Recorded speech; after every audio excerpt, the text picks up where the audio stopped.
In today's video, I will walk you through how to record overpayments and supplier refunds in Xero.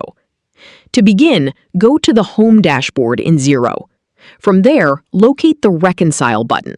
This button is usually easy to find on the dashboard.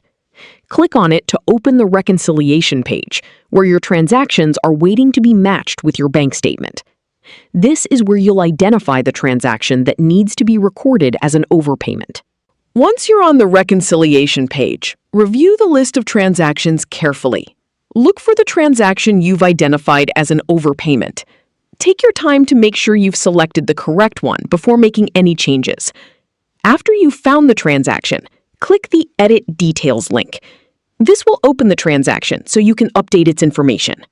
When the transaction details appear, locate the drop-down menu labeled Spent As. Click on this menu and choose Overpayment from the available options. Selecting this category tells Xero that the transaction should be treated as an overpayment in your records. After selecting Overpayment, continue by entering the remaining transaction details. Fill in the required information, including the date of the overpayment, the total amount that was overpaid, and a short description that helps identify the transaction later. Review everything carefully before continuing. Making sure these details are accurate helps keep your records complete and makes the transaction easier to recognize in the future. Once you've entered all the required information, click the Save button. Xero will then record the transaction as an overpayment and update your records using the details you've provided. By following these steps, you've successfully recorded the overpayment within the reconciliation process.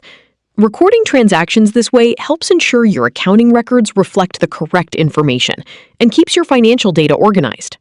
Whenever you come across another overpayment, you can follow the same process. Start from the Home dashboard, open the Reconcile page, locate the correct transaction, edit the details, change the Spent As category to Overpayment, complete the remaining information, and save the transaction. Please like and subscribe if this video helps you. Thanks for watching, and I'll see you in the next tutorial.